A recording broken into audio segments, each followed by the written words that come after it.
Bueno, hola a todos. Esta va a ser mi entrevista al doctor Juan José Acosta. Él es médico general graduado de la Universidad de Caldas. Con él tocaré el tema de la resistencia antimicrobiana. Es un tema que me ha interesado mucho. Entonces, pues primero quiero como comentarle generalmente preguntarle generalmente a Juan José, como que, ¿qué sabe sobre esto? Hola para todos, mucho gusto. Es precisamente un tema muy interesante teniendo en cuenta que la resistencia antimicrobiana no solamente abarca las bacterias, sino también los demás microorganismos que no se suelen tener muy en cuenta, los hongos, los virus e incluso en algunos casos los parásitos. Por ejemplo, uno que vemos muy difundido a nivel mundial, un protozoo como la malaria, el que produce la malaria. Dentro de este tema hay que tener en cuenta que la resistencia antimicrobiana, específicamente por parte de las bacterias, empezó a partir de la invención de los primeros medicamentos en contra de estas, que fueron las penicilinas. Y desde entonces ha venido aumentando debido tanto al mal uso que se le ha dado por parte de la humanidad, como porque pues de por sí los microorganismos tienen unos mecanismos de resistencia intrínseca que también han reforzado a lo largo de todo este tiempo, con sus diferentes mutaciones que tienen de manera natural. Entonces, estas mutaciones llamadas pues intrínsecas o naturales son las que de por sí tendrían y transmitirían al resto de su descendencia microbiana, y la otra, que sería la resistencia extrínseca o adquirida, es la que nosotros inducimos a partir principalmente del uso en la industria agropecuaria de los antibióticos, como se sabe que se hace desde hace muchos años para mantenerlos en condiciones óptimas, teniendo en cuenta la precariedad que se maneja en estos sitios, como parte de nosotros en lo del servicio de salud y sobre todo por parte de los pacientes a la hora de no llevar a cabo adecuadamente los regímenes que les formulamos. Sí, eso tengo entendido que es muy importante porque, o bueno, realmente es un problema que tenemos ahora porque estamos como mal culturizados acerca de la utilización de los medicamentos y que sea de manera correcta porque, como una vez comentaba nuestra profesora, el mal uso de los medicamentos, por ejemplo, que nos manden un medicamento para determinados días y lo utilicemos menor tiempo, pues esto afecta a que la bacteria empiece a generar esta resistencia contra el medicamento y ya en casos extremos, pues hasta que llegue a no tener el mismo grado de efecto que necesitamos. Así es, tanto así que lo que uno ve en la mayoría de los casos es que los pacientes empiezan a sentirse bien a partir de cierta cantidad de horas pasado el inicio de la terapia antibiótica y dejan de consumirlo sin completar el régimen de días que uno le envió. O a veces utilizan también los antibióticos de manera indiscriminada, por ejemplo, sin tener una infección bacteriana, sino en la gran mayoría de los casos viral, por prescripción, entre comillas, de un farmacéutico, que ni siquiera le realizó una valoración al paciente. De manera que ahí habría que tener en cuenta que es muy importante que, independientemente de que el paciente se sienta bien, debe llevar a cabo la posología adecuada tanto por el número de días indicados por parte del tratante como en los intervalos de horas correspondientes, para así evitar que este microorganismo genere mutaciones, no tanto para esa infección actual que tiene el paciente, aunque podría suceder, por ejemplo, si mejora y recae por la infección latente a las semanas, sino para infecciones posteriores que se den en los meses o incluso años siguientes, que no necesariamente sean las mismas que la inicial, porque los microorganismos, al ir muriendo, tienen dentro de todos sus mecanismos de inducción de resistencia antimicrobiana la capacidad de liberar partículas que contienen ese ARN mutado, tanto dentro de nosotros como en el medio externo a partir de nosotros. Sí, sí, sí, es verdad. Eso pues esto de que las bacterias muten así y, por ejemplo, cuando se dañan y dejan su ADN por ahí libre y otra bacteria pueda tomarlo y mutar, pues es terrible. Y por ejemplo, cuando entonces una persona deja, bueno, no utiliza bien esos medicamentos, ¿ustedes cómo hacen como para reformular el tratamiento o cambiárselo?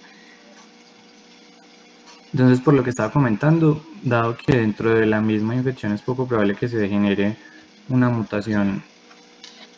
lo suficientemente fuerte en contra de ese antibiótico, en el caso de que ellos reconsulten porque no hayan completado el régimen de manera adecuada, uno les formula el mismo régimen, a veces por más días,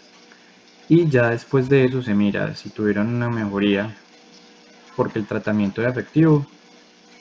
y si no la tuvieron, lo más probable no es como tal que se haya generado en ese momento una resistencia, sino que el tratamiento, si era empírico, no era el más adecuado en contra de ese microorganismo, porque en la gran mayoría de los casos así se realizan las formulaciones antibióticas, sobre todo en la consulta externa y en los primeros niveles de salud. Entonces, uno lo que puede hacer es, si hay disponibilidad de un cultivo dependiendo del tipo de infección, tomarlo para aislar el agente etiológico y realizarle asimismo un antibiograma y saber las resistencias que tiene ese microorganismo adquiridas o extrínsecas. Ya uno de por sí sabría cuáles son las intrínsecas a partir de la literatura. Ah, ok. Y por ejemplo,